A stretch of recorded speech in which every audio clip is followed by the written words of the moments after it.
दक्ष प्रजापति की पुत्री सती का पुनर्जन्म माँ पार्वती के रूप में हुआ था। सती का विवाह भगवान शिव से हुआ था। सती भगवान शिव से अत्यंत प्रेम करती थीं और भगवान शिव भी उन्हें असीम प्रेम करते थे। सती ने अगले जन्म में राजा हिमालय और रानी मैना की पुत्री पार्वती के रूप में जन्म लिया और माँ पार्वती के रूप में सती ने फिर से अपने पति का साथ पाया। माँ पार्वती चाहती थीं कि वो सदा अमर सुहागिन रहें तथा इस जन्म में उन्हें भगवान शिव से बिछड़ना न पड़े। वे और शिव जी सदैव एक साथ रहें। सदा अमर सुहागिन रहने की कामना लेकर एक दिन माँ पार्वती ने भगवान शिव से अमर सुहागिन बनने का वरदान मांगा। महादेव, मैं अमर सुहागिन रहने का वरदान चाहती हूँ ताकि मैं आपसे कभी बिछड़ न सकूं। मैं सदैव आपके साथ रहूं। देवी, तुम्हारा प्रेम और समर्पण मुझे अत्यंत प्रिय है। तुम्हारी ये इच्छा पूर्ण होगी, परंतु इसके लिए तुम्हें कठिन तपस्या करनी होगी। प्रभु, अमर सुहागिन बनने का वरदान प्राप्त करने के लिए मैं कठोर से कठोर तप कर सकती हूँ। मैंने आपको पाने के लिए भी कठोर तप किया था, ये बात आप जानते हैं। मैं अमर सुहागिन बनने का वरदान प्राप्त करने के लिए कठोर तप अवश्य करूंगी। मुझे आज्ञा दीजिए स्वामी, मैं अपनी तपस्या में सफल हो सकूं। माता पार्वती को देखकर भगवान शिव मुस्कुराए और उन्होंने उन्हें आशीर्वाद दिया। इसके पश्चात माँ पार्वती ने कठिन तपस्या करनी आरंभ कर दी। वे हिमालय की बर्फीली चोटियों पर बैठकर कठोर व्रत और उपवास करने लगी। देवता और ऋषि मुनि भी उनकी तपस्या को देखकर अचंभित हो गए। वर्षों बीत गए और माँ पार्वती की तपस्या में कोई कमी नहीं आई। उनके प्रेम और समर्पण ने संपूर्ण ब्रह्मांड को प्रभावित कर दिया। ब्रह्मदेव, देखिए माँ पार्वती किस कठिन तपस्या में लीन है। कितनी दृढ़ता और समर्पण से वे भगवान शिव को प्राप्त करने के लिए तप कर रही हैं। हाँ नारद, देवी पार्वती का ये तप और भक्ति अद्वितीय है। इस तप से सारा ब्रह्मांड प्रभावित हो रहा है। परंतु ब्रह्मदेव, क्या भगवान शिव माँ पार्वती की तपस्या से प्रसन्न होकर उन्हें वरदान देंगे? उनकी तपस्या अत्यंत कठिन है और उनकी इच्छा पूरी होनी चाहिए। नारद, भगवान शिव करुणा और प्रेम के सागर हैं। माँ पार्वती का ये तप और भक्ति उन्हें अवश्य प्रसन्न करेगी। भगवान शिव उनकी भक्ति का मान रखते हुए उन्हें अवश्य वरदान देंगे। हे ब्रह्मदेव, क्या इस कठिन तपस्या के दौरान माँ पार्वती को कोई सहायता या मार्गदर्शन की आवश्यकता है? नारद, देवी पार्वती का तप और समर्पण स्वयं ही उनका मार्गदर्शन है। उनकी आत्मशक्ति और दृढ़ निश्चय ही उनकी सबसे बड़ी शक्ति है। हमें उनके तप को बस सम्मान और आशीर्वाद देना चाहिए। देवी पार्वती का ये तप और भक्ति संपूर्ण स्त्रियों के लिए प्रेरणा स्रोत बनेगा। उनके इस तप से हर किसी को सच्चे प्रेम और समर्पण की महत्ता का ज्ञान होगा। ये तपस्या एक महान उदाहरण बनेगी। महादेव और देवी पार्वती का प्रेम इस ब्रह्मांड की दिव्यता को और भी अधिक बढ़ाएगा। हमें उनके इस तप को सफल होते देखना होगा और उनके प्रेम और समर्पण की गाथा को संपूर्ण लोकों में फैलाना होगा। नारायण नारायण, धन्य है देवी पार्वती।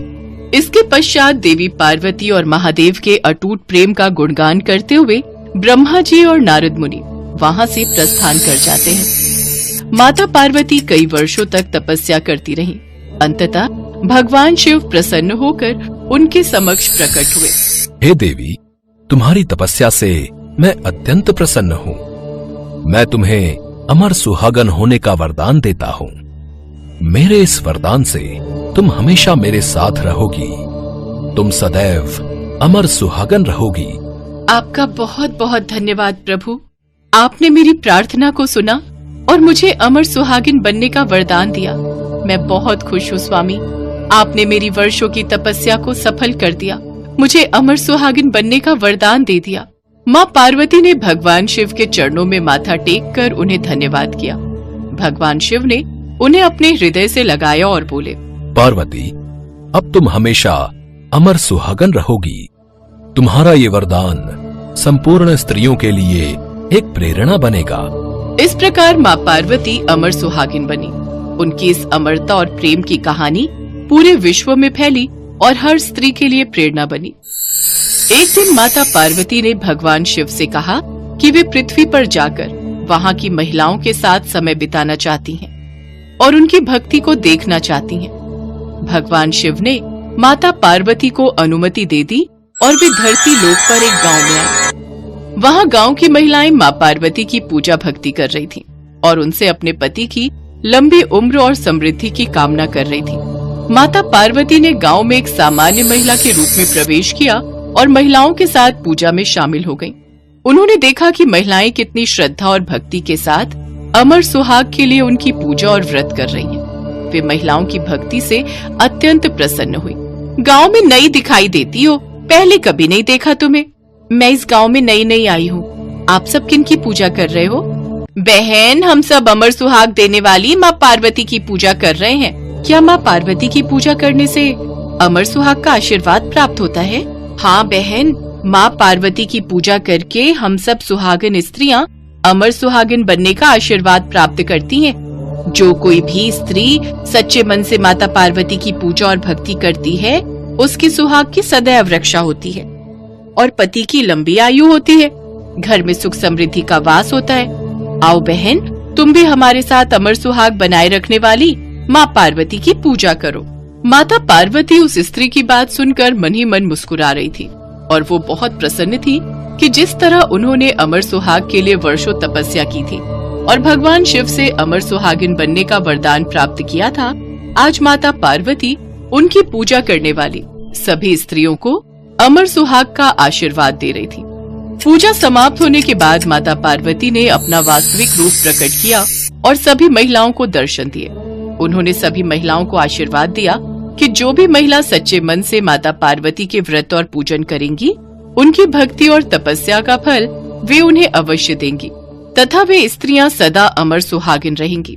इस आशीर्वाद से महिलाओं में खुशी की लहर दौड़ गई और वे माता पार्वती को धन्यवाद देने लगी। तब से यह माना जाता है कि माता पार्वती की पूजा और भक्ति करने वाली महिलाएं माता पार्वती के आशीर्वाद से अमर सुहागिन रहती हैं।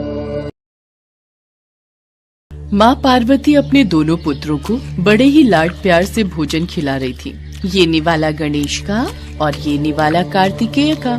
माताश्री, लड्डू तो सचमुच बहुत ही स्वादिष्ट हैं। माताश्री, ये गणेश एक बार में कितने लड्डू खा जाता है? मेरे तो सिर्फ 2 ही खत्म हुए हैं, मुझे और लड्डू चाहिए।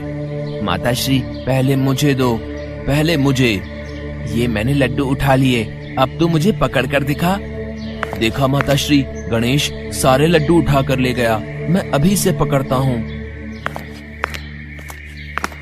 कार्तिकेय, मैं तो यहाँ हूँ।